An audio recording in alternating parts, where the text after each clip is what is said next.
Para el mensaje hoy seguimos con la segunda parte de este mensaje de discerniendo tiempos. Y hoy sí queremos entrar un poco más en el tema de los últimos tiempos, un tema picante, ¿no? Un tema muy interesante realmente, pero también un tema que es muy discutido siempre.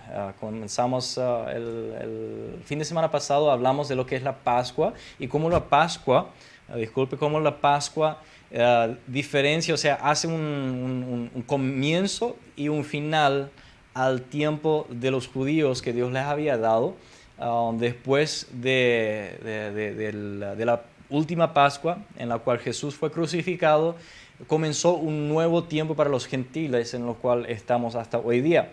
Y el tiempo de los judíos terminó prácticamente unos 40 años después de eso, lo cual es un número interesante porque cuando festejaron la primera Pascua en Egipto, los judíos salieron de Egipto y por 40 años estuvieron en el desierto antes de entrar en la tierra prometida.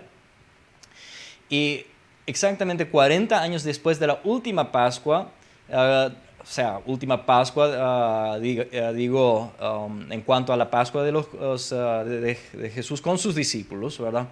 A partir de ahí fueron otros 40 años hasta que, perdón, estoy pegando el micrófono acá cada rato, ¿no?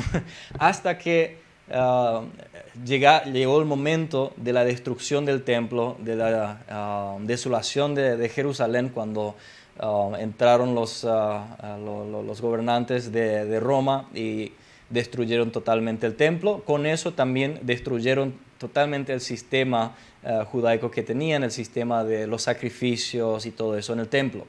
Con eso también fueron destruidos todos los archivos que tenían las pruebas de las genealogías para el sacerdocio y todo eso, ¿no? Entonces hoy día es imposible para saber realmente quiénes son las personas que deberían ser los sacerdotes porque fueron destruidos en este tiempo. Quiero aclarar algo antes de entrar más en este mensaje. Quiero aclarar una vez más, porque ya lo dije la semana pasada, que yo no tengo todas las respuestas en las cuestiones que conciernen a lo que son los últimos días o el final del tiempo, final de la humanidad aquí en esta tierra, ni pretendo que mis interpretaciones son infalibles. Lastimosamente, quisiera poder decir, yo tengo la respuesta, y muchos dicen que lo tienen, ¿verdad? Pero tal creencia sería arrogante y sería también ignorancia total.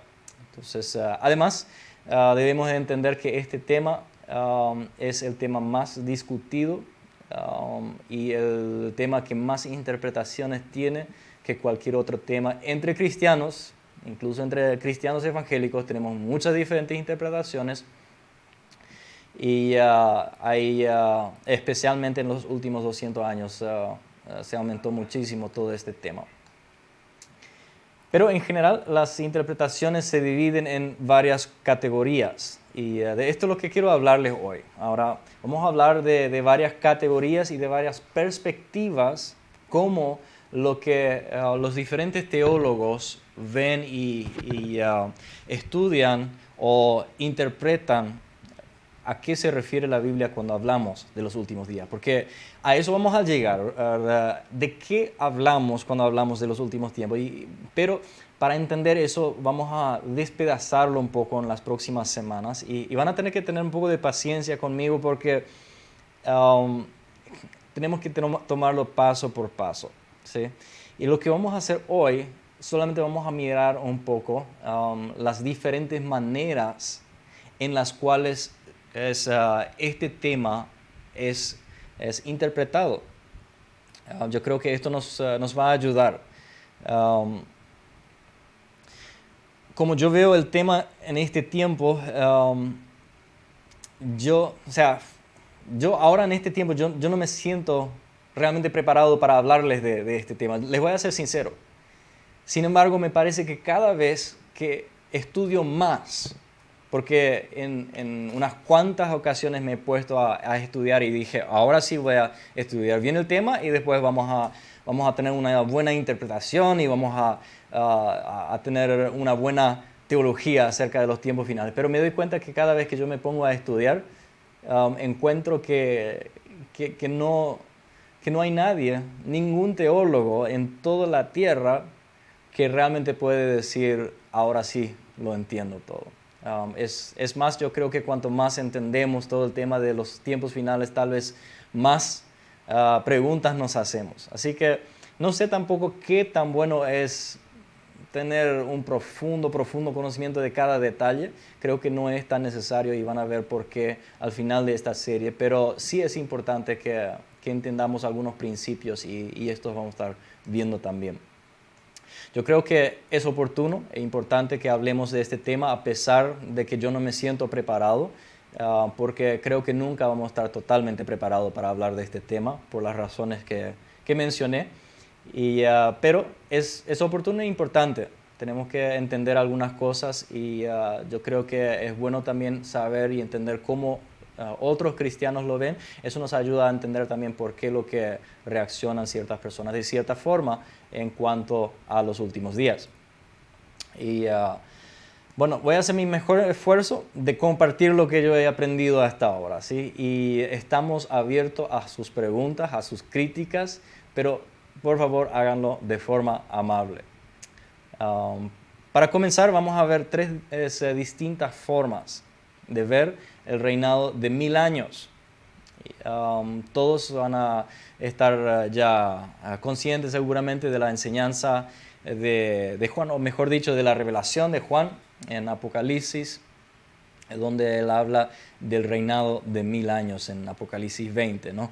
En el cual él nos da un panorama, digamos, de un reinado de 1000 años de Jesucristo en la tierra, con sus santos reinando sobre la tierra y bueno, el diablo atado en ese tiempo para que no pueda, dice que para que él no pueda engañar las naciones, dice. Ahí vamos a arrancar, de ahí vamos a abarcar y tal vez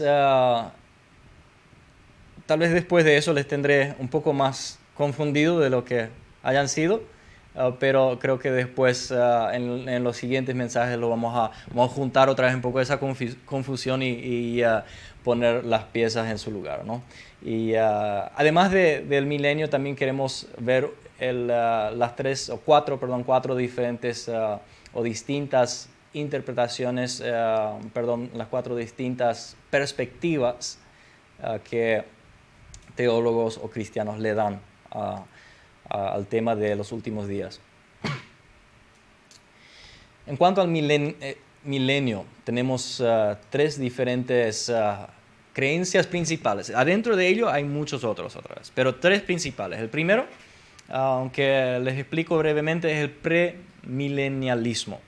Voy a tratar de no masacrar acá esas palabras. El premilenialismo. ¿Qué es lo que enseña el premilenialismo? El premilenialismo, voy a aclarar algo acá antes de seguir, porque algunos tal vez se preguntan, ¿y dónde están los versículos? Bueno, hoy vamos a estar viendo muy pocos versículos, tal vez nada, porque podemos agarrar un versículo y nos va a decir una cosa y después podemos agarrar otro versículo y nos va a confundir más que otra cosa. Entonces, primero queremos aclarar algunos conceptos y después, en el próximo sábado, les prometo, vamos a tener muchos versículos. Ahí vamos a ver la profecía de Jesús, o sea, en cuanto a los últimos días. Así que ahí sí va a ser interesante también. Pero primeramente tenemos que entender eso. Premilenialismo se toma, a ver un poco, en esta enseñanza o en esta forma de interpretarlo, se toma el número de 1000 años en Apocalipsis literal y también se toma la cronología del Apocalipsis hasta este punto como una simple descripción ordenada de eventos. En esta interpretación, el milenio es una época después de la segunda venida de Jesús. O sea, literalmente estamos esperando a Jesús, que cualquier momento va a venir, y ahí, cuando Él viene, ahí diferencian un poco otra vez en algunas diferentes interpretaciones. Algunos enseñan de que antes del milenio va a ser la tribulación y que Jesús viene algunos dicen en medio, al final, al principio de la tribulación para buscar su iglesia, y después de la tribulación viene el milenio de 1000 años. Esa es la interpretación que la mayoría habrán escuchado, que después de la tribulación hay un milenio, o sea, un reinado de Jesús literal en esta tierra. Generalmente eso es acompañado por el dispensacionalismo, que insiste en una interpretación literal de las profecías del Antiguo Testamento también. ¿Qué quiere decir eso? Que hay muchas profecías todavía entonces en el Antiguo Testamento que todavía no se hayan cumplido porque esperan un cumplimiento literal. Y para que eso ocurra, entonces tenemos que ponerlo en el futuro. Como por ejemplo el pueblo de Israel siendo como pueblo, así como era, reinando con Jesús en esta tierra, sobre todo la tierra. Eso es parte del dispensacionalismo, ¿verdad? Y ver un poco. Entonces, en el dispensacionalismo del milenio es la era de Israel bajo su ideal rey davídico, ¿no? Es un gobierno literal de Jesús en la tierra por 1000 años en nuestro futuro, después de la gran tribulación, después de que viene el anticristo, ahí viene Jesús de vuelta, comienzan 1000 años de reinado con Jesús aquí en esta tierra. Y generalmente entonces lo que se enseña ahí es que las personas que vivían en ese tiempo y que no eran cristianos siguen viviendo y entran en este reinado de 1000 años. Pero ahí de nuevo hay diferentes interpretaciones en cuanto a ello, porque no es bien claro la Biblia en ello. La segunda forma de interpretar el milenio es lo que le llaman el amilenialismo. Y esta posición afirma que los 1000 años del Apocalipsis son figurativos, no literales. Y que el pasaje es una recapitulación de la historia de la iglesia desde su principio hasta la segunda venida de Jesús. O sea, en este tiempo. En otras palabras, nosotros estamos viviendo en este tiempo de 1000 años de reinado de Cristo. Que generalmente esta enseñanza entonces enseña de que cuando Jesús murió en la cruz, ahí en ese momento Él ató el diablo, lo ató para que no pudiera más engañar a las naciones. O sea, que está todavía activo, que sus demonios están todavía bien activos y bien, pero que el diablo está atado a cierta actividad, especialmente y específicamente al engaño de las naciones.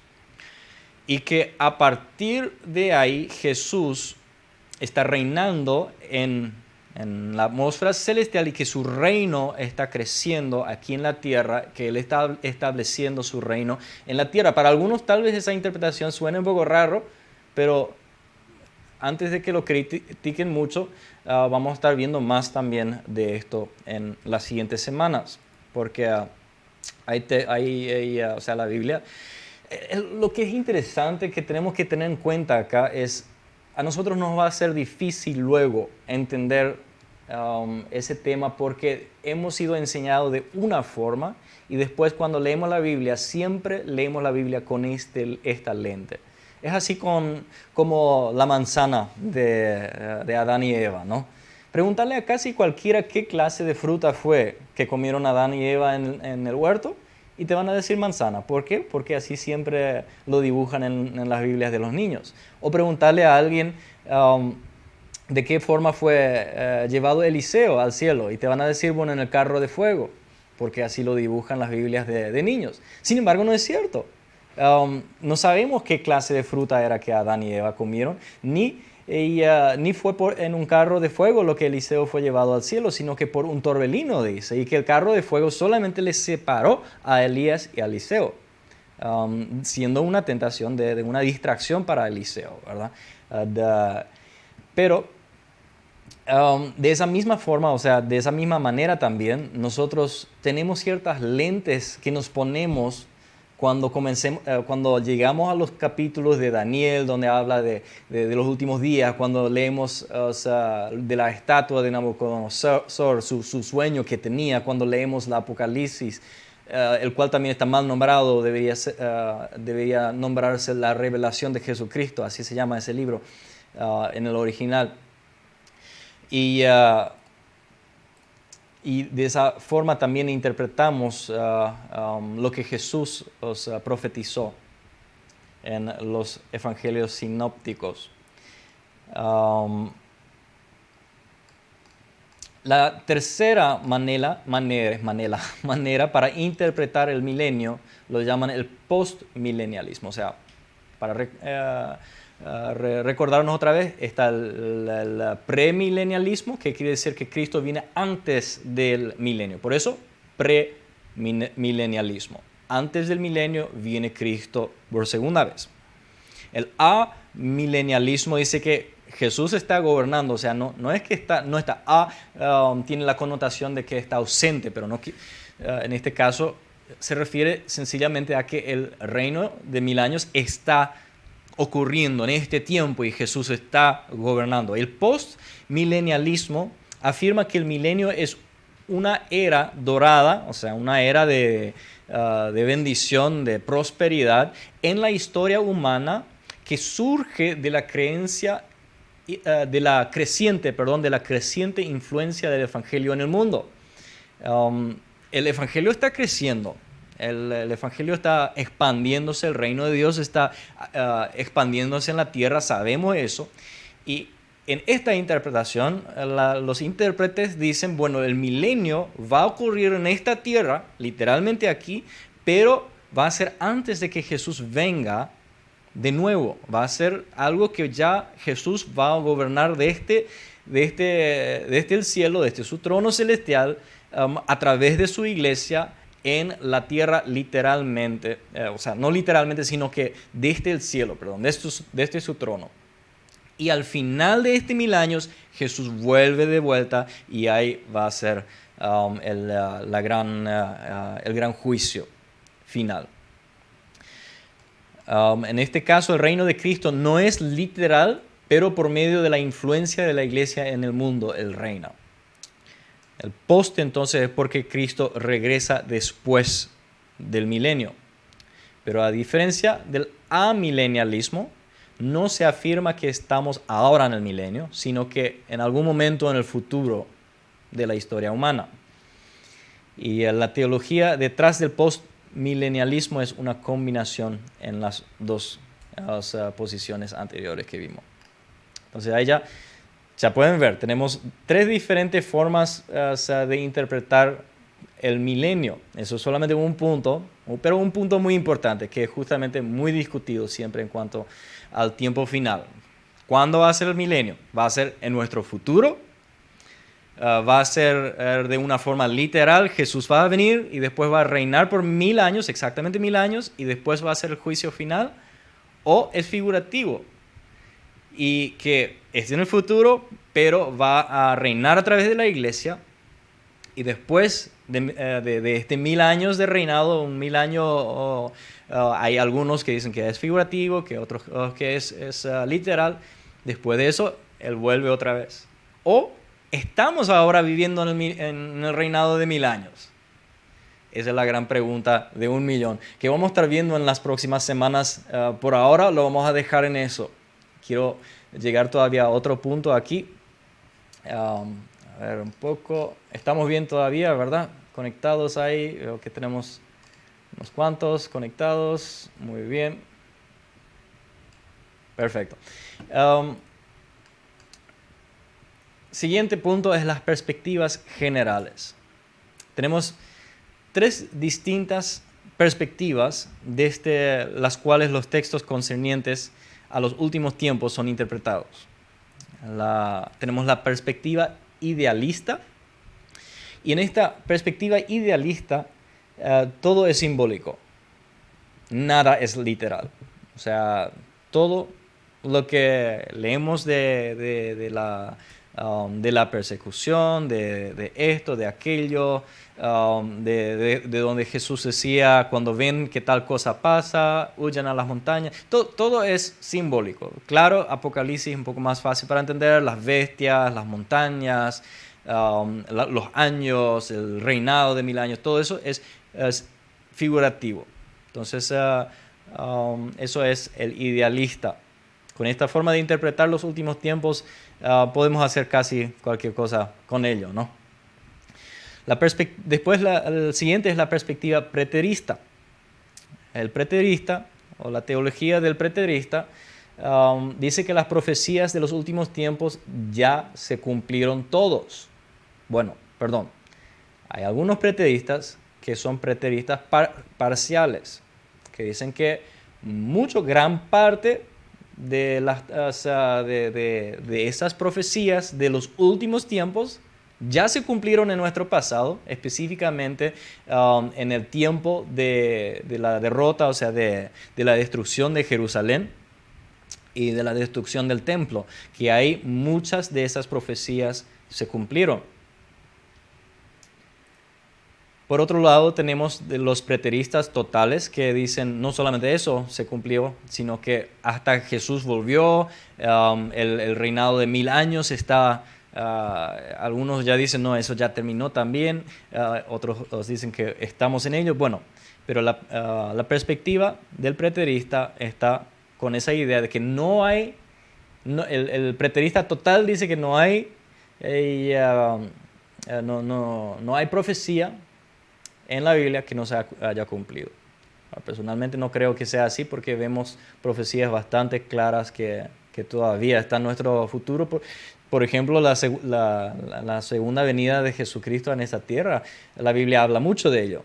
Y profecías como esa, ellos piensan que ya prácticamente Jesús está de vuelta y bueno, no tiene mucho sentido. Pero hay personas que lo creen así.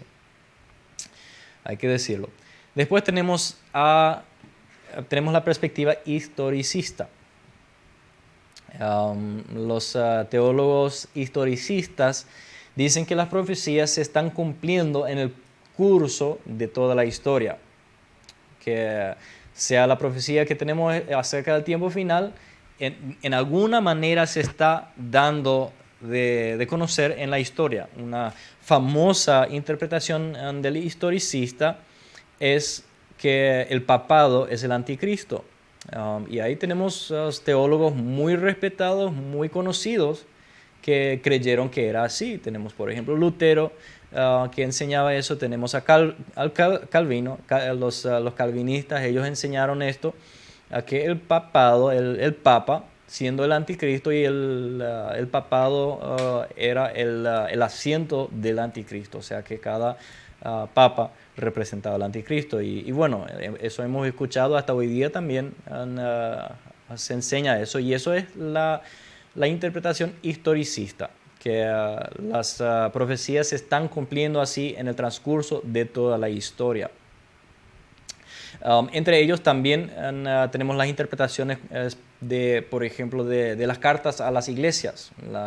Las 7 iglesias, tenemos los primeros capítulos de Apocalipsis, son dedicados como cartas escritas a las iglesias. Y el historicista no ve estas cartas como cartas literales a iglesias literales. Aunque algunos reconocen, bueno, puede ser que por una parte era eso, pero por lo menos también eso aplica a la iglesia en sus diferentes etapas de la historia, y ahí generalmente llegan a la conclusión entonces de que nosotros estamos en la era de la iglesia de la Odisea, que era una iglesia que no estaba ni fría ni caliente, ¿verdad?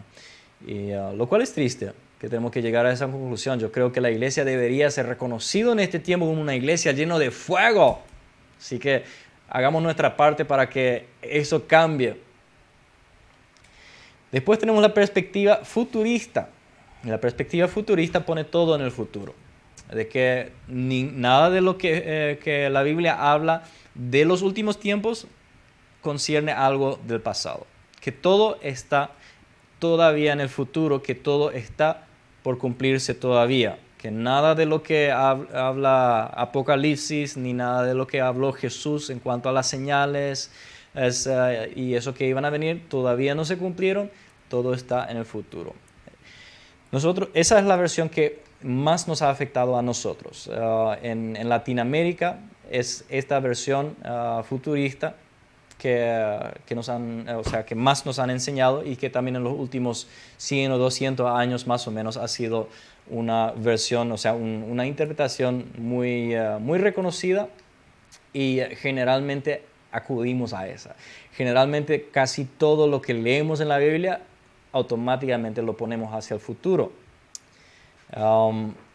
Sin embargo, vamos a estar viendo eso en las próximas semanas para ver si realmente es sabio ponerlo todo en el futuro o si hay algunas profecías muy contundentes que ya han ocurrido en la historia. ¿Será que puede ser cierto? Vamos a estar viendo pruebas pero muy interesantes de que muy posiblemente sea así. Ahora, algo más que tenemos que entender, que dentro de estas perspectivas y estas formas de interpretar, hay una cantidad incontable de interpretaciones que no podemos mencionar todo, ni serían beneficio para nosotros saberlo todo, no creo. Pero ¿por qué comienzo con esto? Uno, para que si tú crees tener la interpretación correcta y que todo el mundo lo debe saber, que tú estás en lo correcto, no estás solo. Hay muchas otras personas que creen también tener la interpretación correcta. Y lastimosamente nomás que casi nadie de los que creen tener la interpretación correcta está de acuerdo el uno con el otro. En otras palabras, seamos humildes y demos lugar a la posibilidad de estar errado en cuanto a nuestras propias interpretaciones. 2. Después de nuestro estudio, esto nos va a ayudar a entender la postura que tienen muchos cristianos acerca del tiempo del final y por qué también muchos están con miedo en ese tiempo. Y mi esperanza es de que vamos a poder sacarnos este miedo. Y creo que después de este estudio que vamos a tener, yo creo que vamos a poder mirar hacia el futuro con mucha alegría y con mucha pasión, ¿sí? Porque yo no creo que es un tiempo delante de nosotros por lo cual tener miedo. Yo no estoy diciendo que va a ser un tiempo fácil, nada que ver. Por lo contrario, yo creo que vienen tiempos difíciles, pero vienen tiempos gloriosos. Y en tercer lugar, para tenerlo bien en claro desde el principio que no creemos tener toda la razón. Es más, si Bruce o Tony o cualquier otro de nuestra iglesia estaría dando este mensaje, van a escuchar opiniones diferentes, pero son justamente eso. Mucho de lo que vamos a hablar son opiniones y no doctrinas. Pero yo creo que las opiniones que vamos a estar compartiendo en este tiempo, que no son solamente mis opiniones, sino que son opiniones y son creencias de muchos teólogos muy reconocidos y que han tomado mucho tiempo para realmente entrar profundamente en el tema. Yo creo que esas opiniones nos van a ayudar a entender mejor la Biblia en cuanto a los últimos tiempos. Así que con eso quiero terminar este mensaje. Aquí hoy vamos a orar y después hacemos la llamada con Bruce y Tony todavía antes de cerrar aquí hoy. Señor, te damos gracias por esta noche. Gracias, Señor, Señor, por todas las profecías acerca del tiempo final en la Biblia. Señor, aunque nos confunden a veces, Señor, nos arrancamos tal vez el pelo tratando de entender qué es lo que significa todo eso. Señor, tú sabes exactamente lo que quisiste decir y sabes exactamente lo que quieres que nosotros entendamos. Y por eso te imploramos, te pedimos, Señor, que tú abres nuestros ojos para entender y para ver exactamente lo que necesitamos entender. Sobre todo, oramos, Señor, que tú reveles a tu Hijo Jesucristo a nuestras vidas, a nuestro corazón y nuestra mente. En el nombre de Jesús. Amén.